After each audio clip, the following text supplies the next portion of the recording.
బుజ్జి ఇలారా. వేసవి సెలవులు ఇస్తే ఇక ఇంటి పట్టున ఉండాల్సిన అవసరం లేదా? ఇంతసేపు ఎక్కడికి వెళ్ళావు? అడుగుతున్నది నిన్నే, ఎక్కడికి వెళ్ళావు? నేను కాలువగడ్డ దగ్గరికి వెళ్ళాను. ఉద్ధరించవు. అక్కయ్యా, అక్కయ్యా. ఏమిటే?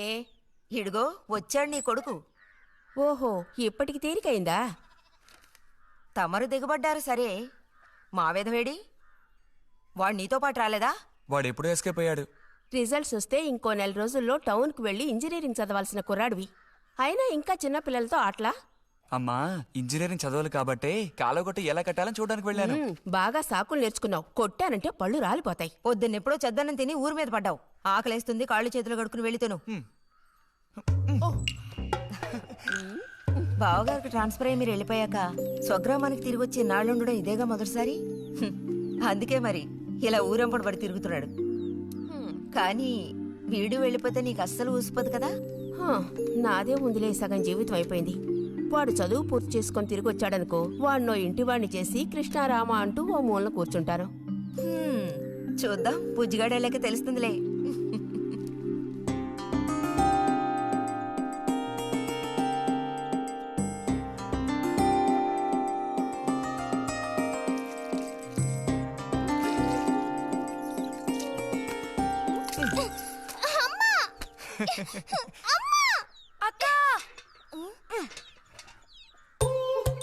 దెబ్బకు దెబ్బ ఏమంటావ్?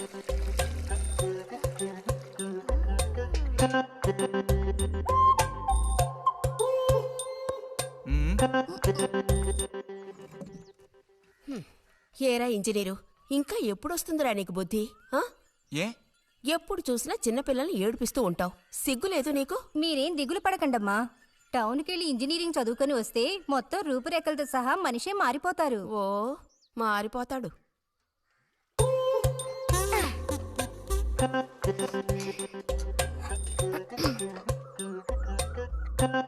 పచ్చలేదా?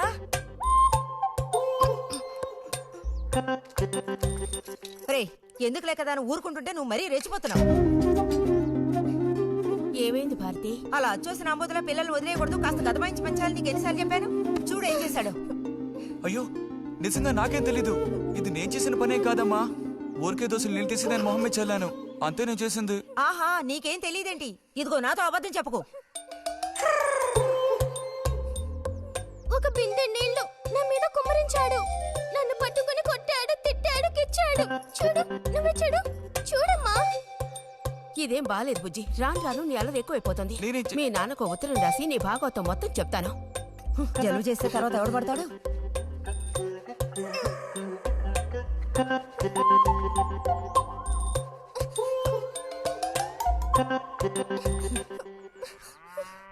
రా.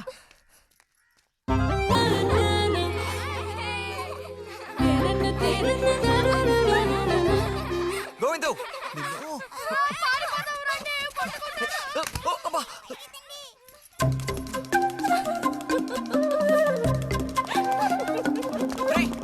ఆగరా గోవిందు.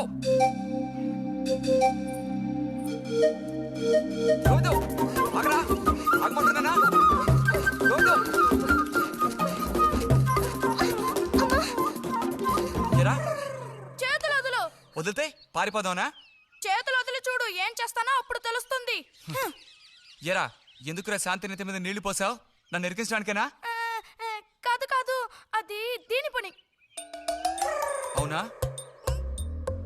ఇది పచ్చి అబద్ధం. వీడు నీళ్ళు పోయడం నేను చూశాను. ఒసే ఒసే, నువ్వు నా చెల్లెలివి కదా, మనిద్దరం ఒకే పార్టీ. నాకు వ్యతిరేకంగా నువ్వు సాక్ష్యం చెప్పకూడదు. నేను పోయడం నువ్వు చూసావా? నేను చూశాను, నా 2 కళ్ళతో చూశాను. నిజం. ఎరా నిన్ను.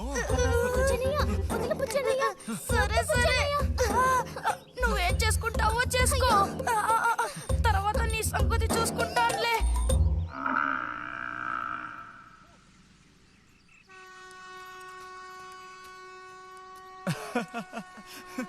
ఏంటి రతి ఇది? ఏ అక్కని పిలవమని ఎన్నిసార్లు చెప్పాను నీకు? నేను నిన్ను రతి అనే పిలుస్తాను. నువ్వు ఇలా చిన్నపిల్లలు ఆడుకుంటూ ఉంటే నిన్న అక్కాన్ని ఎలా పిలవాలనిపిస్తుంది?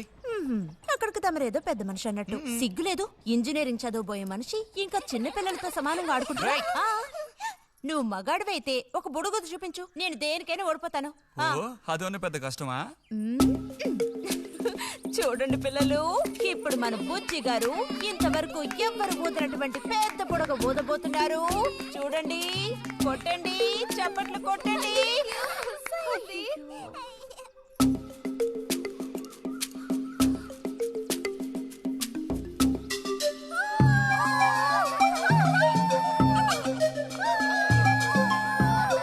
హలో, ఈ మాత్రానికే పగలబడిన అవ్వకర్లేదు. అయితే ఓడిపోయిన వాళ్ళని చూసేం చేయాలి? ఎవరన్నా ఓడిపోయానని సరిగ్గా గంట సేపు ప్రాక్టీస్ చేస్తే బలూన్ కన్నా పెద్ద బుడుగు వచ్చేట్టు నేనే ఊ చూపిస్తాను. అబ్బబ్బో, మాటలు కోటలు దాటుతున్నాయి. బలూన్ కంటే పెద్దదంట. ఎందుకు బుజ్జి అనవసరంగా కోతలకు వస్తున్నావు? ఏయ్, పోండి, పోండి, పోండి. రతి రతి ఆగాగాగా, మనం వెళ్ళి చిలక గుళ్ళు పొదిగిందేమో చూద్దామా? వద్దు బుజ్జి, ఊరికి రోజు వెళ్ళి అలా తాకి చూస్తావు, పొదగవు. అవే పొద్దుతాయిలే, రా. అబ్బా రా. అందుకే పెద్దవాళ్ళు చెప్పింది వినాలి అంటారు. మాట విన్నావా? తప్పు బుజ్జి, ఆ గూడు జోలికి వెళ్ళొద్దు అని చిలక చెప్పినట్టు చెప్పాను. ఇప్పుడేమైంది? కుట్టాయా? నచ్చ పెట్టుకో. వచ్చే టైం అయింది. నువ్వు ఇంజనీర్ అయ్యేదెప్పుడు, ఈ ఊరు వచ్చేదెప్పుడు, ఓ పెద్ద వంతెన కడితే మేము దాని మీద నడిచేదెప్పుడు? ఆలోచించి చెప్తానులే.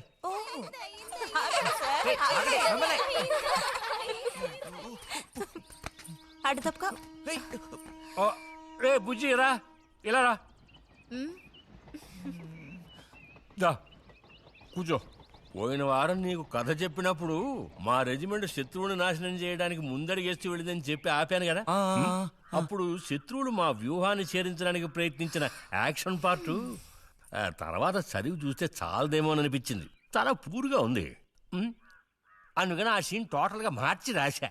ఒకసారి చదువుతాను, ఎలా ఉందో చెప్పు. అయ్యో మామయ్య, ఏం లేదు, నాకు కొంచెం తలనొప్పిగా ఉంది. వినే మూడు కూడా లేదు. ఇలాంటి దేశభక్తి కథలు వినేటప్పుడు మంచి మూడ్ వస్తుంది. అందులోనూ ఇలాంటి సన్నివేశం వింటుంటే ఎక్కడ లేని ఉత్తేజం వస్తుంది. నా ఈ పుస్తకం ప్రింట్ అయి బయటికి రాని ఆ తర్వాత నీ ఇలాంటి కుర్రకారంతా పోటీ పడి మరీ మిలిటరీలో జాయిన్ అవుతా ఉంటూ క్యూ కట్టి మరీ నుంచుంటారు. నాకు మాత్రం ఆ పుస్తకం బయటకు వస్తుందనే నమ్మకం లేదు. నువ్వు రాయడం మొదలుపెట్టి ఇప్పుడు 7 దాట్లా. నీకేం తెలిసే, ఇదంత తేలిగ్గా పూర్తి చేసే పుస్తకం కాదు. అది కాకుండా ఆ చిత్తు కాగితాలు అక్కడ పడేసి ఇక లేచొస్తావా అన్నయ్య? 10:30 బస్సు పట్టుకుని వెళితే గానీ పెన్షన్ తీసుకుని సాయంత్రానికల్లా ఇంటికి చేరుకోలేవు. నువ్వు ఉండవే, మీద పడబాకు. చూడు జల్లాయ్, 10:30 బస్సుకి వెళ్ళినా 12:30 బస్సుకి వెళ్ళినా నా పెన్షన్ ఉండాల్సిన చోట అలాగే ఉంటుంది. అర్థమైందా? ఇది మా మిలిటరీ వాళ్ళ విషయం. ఎవరు దోచుకోను లేరు, ఎక్కడికి పారిపోరు. నాకేం నష్టం లేదు. పెన్షన్ నెలకొకసారే ఇస్తారు, గుర్తుంచుకో. కోస్తున్నాడు కోతలు. దేశభక్తి లేని ఘటాలు.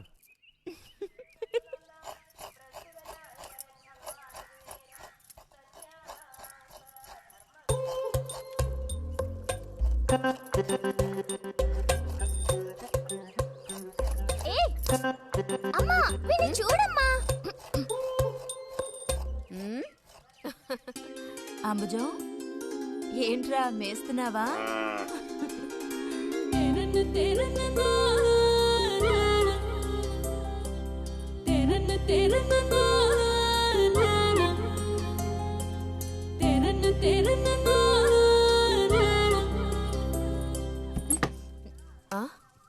ఆహా, పుట్టినరోజు పిల్ల ఎలా వచ్చిందేంటి? వీడికి ఆత్రం ఎక్కువలే. ఆ పాయసం ఏదో ముందు వీడికి పాయస ప్రియుడు. ఇది నీకెన్నో పుట్టినరోజు అక్కయ్యా? ఎప్పుడూ కూడా ఆడపిల్ల వయసు చెప్పకూడదు. ఇదిగోండి అత్తయ్య. అందరికీ నువ్వే పంచేయమ్మా రతి. లేదంటే దీన్ని కింద పోసి మీద పోసుకొని ఏకంగా ముగ్గురు కలబడతారు. నాకు శాంతి, లోపలికి వెళ్ళి గ్లాస్ తీసుకురా. చూసావా వాడి గాబరా? ఎంత త్వరగా ఎదిగిపోయావు. ఏదో నిన్నే నారాయణ వదిన ప్రసవించినట్టుగా అనిపిస్తోంది.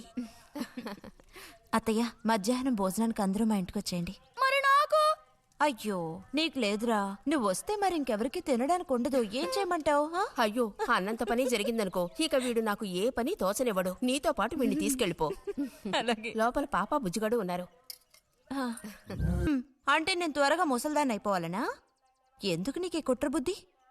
సార్ని భోజనానికి పిలుద్దామని వచ్చాను. మేడం, ఈ రకంగా పిలిస్తే నేను రాను. హ్మ్, ఏ రకంగా పిలిస్తే తమరు వస్తారు మరి? పల్లకి తీసుకొచ్చి ఊరేగింపుగా తీసుకెళ్ళాలా? పల్లకి మీదో భుజం మీదో ఉయ్యాల్లోనో మర్యాదగా తీసుకెళ్తే నువ్వు చిన్నపిల్లాడిగా ఉండేటప్పుడు నేను నిన్ను ఎత్తుకునేదాన్ని. నీకు జ్ఞాపకం ఉందా? నేను చిన్నపిల్లగా ఉండేటప్పుడు నాకు పన్ను ఊడిపోయింది. అది నీకు గుర్తుందా? నాకప్పటికి 10 ఏళ్ళుంటాయి, మరి నీకేమో 2 ఏళ్ళుంటాయి. అప్పుడు మనందరం కలిసి మొక్కు తీర్చుకోవాలని తిరుపతికి వెళ్ళాం. నేను నిన్ను ఎత్తుకోవాలి. పొరపాటున ఇంకెవ్వరు ఎత్తుకున్నా నువ్వు ఒప్పుకోవు. అప్పుడు నేను నిన్ను ఎత్తుకుని కొండెక్కడం మొదలు పెట్టానా, 2 మెట్లు ఎక్కానో లేదో జారి కింద పడ్డాను. ఇదిగో ఈ సైడ్ పని ఢమాల్. అప్పుడు నువ్వు చక్కగా లక్షణంగా బుద్ధిమంతుల్లో ఉండేవాడివి. అది మరి ఆశ దోశ. ప్లీజ్ భోజనానికి త్వరగా వచ్చేయండి సార్.